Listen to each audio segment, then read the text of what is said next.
What's up, YouTubers? So I'm kicking off the Black History special this year with the topic of did God free black people? And then being specific, did God free black people from slavery?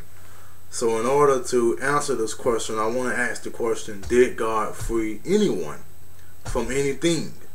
And the answer to that is no. In fact, the whole God concept further implements people into ideology and also into enslavement, mental enslavement, to something that holds them back. So really the whole God concept in religion is not something that is beneficial to mankind and has not freed anyone from anything but has enslaved them. So when looking at this question in specific to the black community and black people, no, I cannot say that God has freed black people. In fact, as I've said in previous videos, the whole concept of God and the whole concept of Christianity has further hindered the black community. But going on into the concept of did God literally free black people from slavery, you know, if you listen to some of the old African American hymns, African American spirituals, you'll hear them singing about, I remember we used to sing it all the time in the church.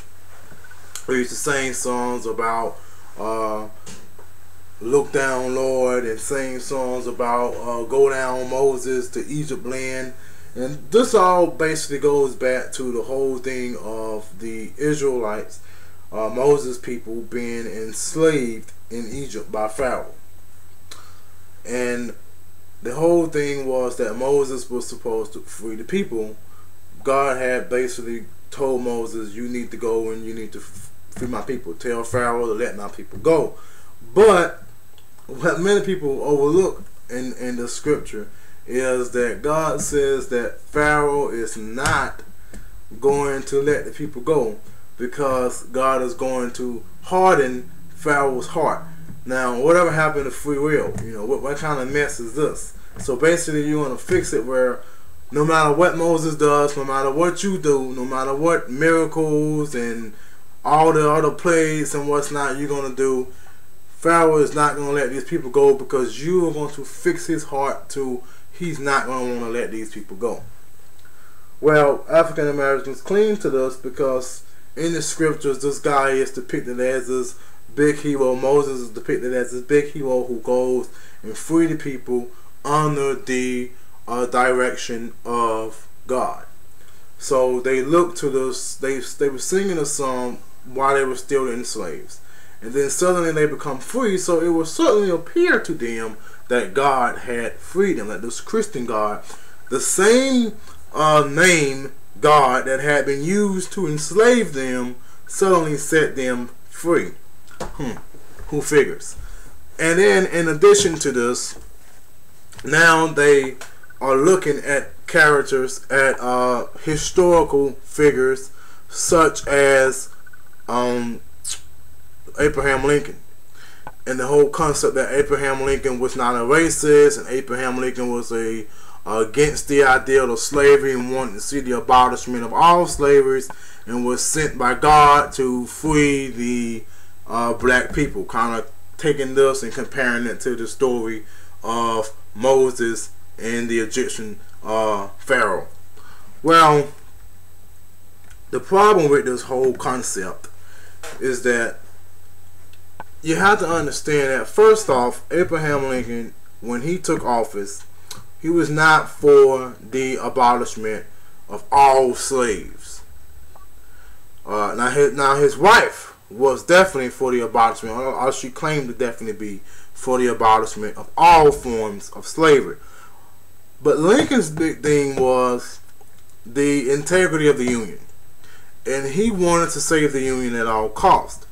And he was not for the abolishment of all slavery. His big thing was he did not want to see slaves extended to the new territories. Especially you had two sides of the abolitionist movement. The side who wanted slavery going altogether, and the sides who just did not want to see slavery grow. They wanted to see it die out and essentially did not want it extended to the new territories, because this was the time where America was exploring the frontier and a lot of new territories was being gained. And the big thing between this was the South wanted slavery extended there, and the North did not. So that became a big explosive thing there. But it's ironic that black people would look to Abraham Lincoln in this way, and essentially what they are doing is they're trying to compare him to a Moses-like figure. And even today, if you ask black people, they admire Abraham Lincoln. They point to him as a historical hero. In fact, many rank him amongst those faces of Dr. King, Nelson Mandela, even Barack Obama. They look at Lincoln as this great historical character. Now, don't get me wrong, I'm not criticizing Abraham Lincoln. I mean, the guy did do some great things. Whether his reasoning may not been there or not, he did do some great things to better black Americans during that time. I mean, it led to the abolishment of slavery. It led to the 13th and 14th Amendment. So the guy did do some great things there. Now, that did not end the fight for black Americans, but it was a huge step in the right direction. But let's not say that God in any manner freed black people. Black people was not freed by God. Black people are enslaved by God. But that is going to conclude this video. My next video is actually going to be discussing the ripple effects of slavery to black people, and even in terms of their concept of what the abolitionist movement was about and what the Civil War was about. What are the effects on Southern people, and what are the effects on black people? I told you in my previous video that this wasn't just going to be talking about black people.